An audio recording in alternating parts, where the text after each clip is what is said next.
Hey, good morning, Mizzou fans. Gabe DeArmond here, PM in the AM for Tuesday, May 27th.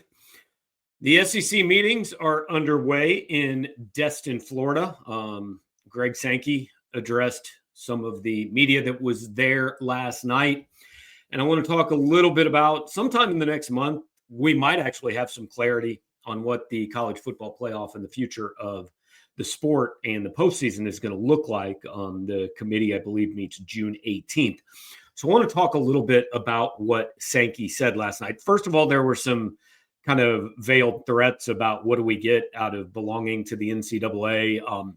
I don't think that a breakaway is coming quickly. It may come eventually. I don't think the SEC would do it alone. But those are all, I think, discussions for down the road. Here's the pertinent part of what Sankey said last night. Long story short, it's a story from Brandon Marcello. There are others out there, but Brandon Marcello of CBS Sports basically saying that the ACC and the Big 12 last week proposed a 16-team playoff bracket where the 5 conference champions get automatic bids to the playoff, and then the next 11 spots are at-large spots. The SEC and the Big 10 are currently supporting a model which would guarantee each of those leagues 4 spots, guarantee the Big 12 and the ACC 2 spots, guarantee the group of 5 1 spot, and I think you come out there with 5 at-large spots. My math could be a little bit off there, but that's the basics of it. The SEC and the Big 10 would each get 4 spots. Well, here's Sankey's quote on it. If you actually go back and do the research, that kind of format could cost us positions depending on the number of teams. I don't see the critics actually digging into understanding that reality. I don't see the critics analyzing, like I just described, how schedules are evaluated. Basically, Sankey is making the argument, and he's right, and it's the one the Big Ten will make as well, is that we play a harder schedule than you do, so it can't just be about the number of losses on your resume. That is certainly true. I agree. A 10-2 SEC team is better than an 11-1 American Athletic Conference team. I don't think anybody is arguing that. My issue with this is the guaranteed spots, and really why this is actually what the SEC wants, or the Big Ten wants for that matter. In today's college football, the SEC and the Big Ten are so much better than everybody else, and that's not going away. The gap is going to get bigger, not smaller. There are going to be very few years. I'm not going to say never because weird things happen in college football, but there are going to be very few years in which 4 SEC teams are not in the top 16 in the college football playoff.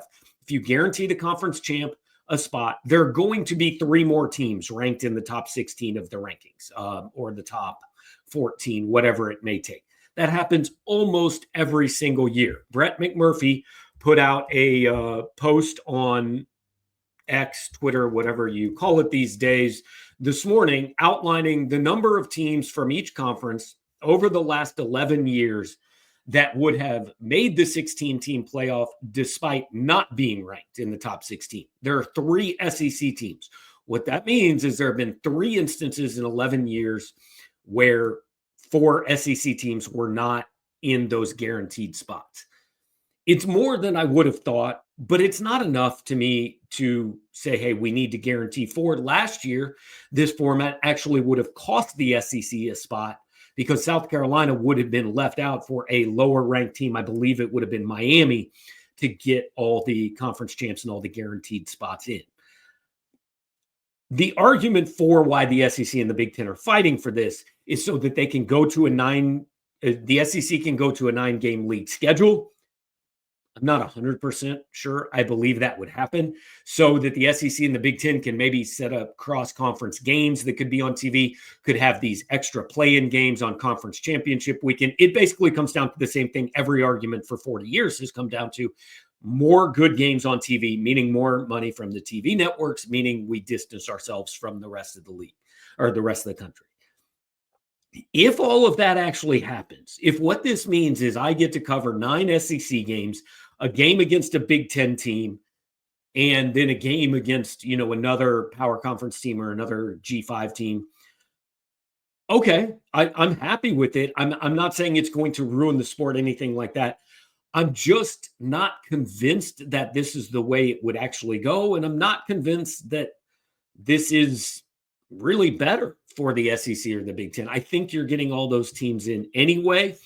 I agree conference champs should be guaranteed a spot. I like the G5 getting a spot. No, they're never going to win it.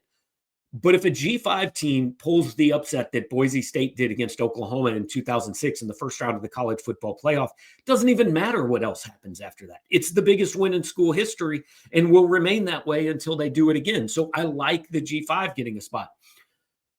Give me the 5 conference champs and then give me the next 11 best teams. And is there going to be a time where a 9-3 SEC team gets left out and the strength of schedule argument comes up? Sure, no matter what.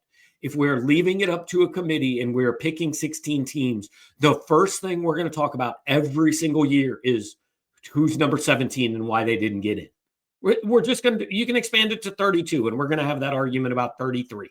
We have that argument about team number 69 in the NCAA tournament.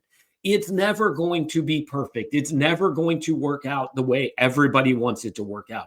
There's going to be a year where your team is the one that got left out because of whatever format's in place, and it's going to suck, and you're going to want a new format. But overall, give me the guaranteed spots for winning your conference, because if you don't have that, why even have conferences? And then go with the next best teams. It's how every single professional league, everyone who does a playoff does it. Now, I understand in college football, it is harder to assess those next best teams because there are even schedules and specific tiebreakers and all that. But just pick a way to do it. And I don't think the SEC needs 4 guaranteed spots, because I think the SEC is going to have four guaranteed spots based on who the SEC is. They may not be called a guarantee, but they're almost always and probably always going to get them. And frankly, I think there are more times the SEC has more than 4 than less than 4. Again, this is all, it's kind of talking season. It'll all get worked out at some point. We'll have a system. Most people will hate it. Some team will get screwed. That team will really hate it. Somebody will ask to change it again next year. Personally, I don't like the guaranteed spots, but nobody's asking me. I'm not on any committee. As I wrote on Monday morning, I'm tired of seeing the ingredients and the preparation. Just give me the meal. Tell me what the rules are, and I will cover it accordingly. Going forward, I assume we'll know at some point here in the next 6 weeks or so. Thanks for hanging out. A little bit longer version today because there's a lot to say on this.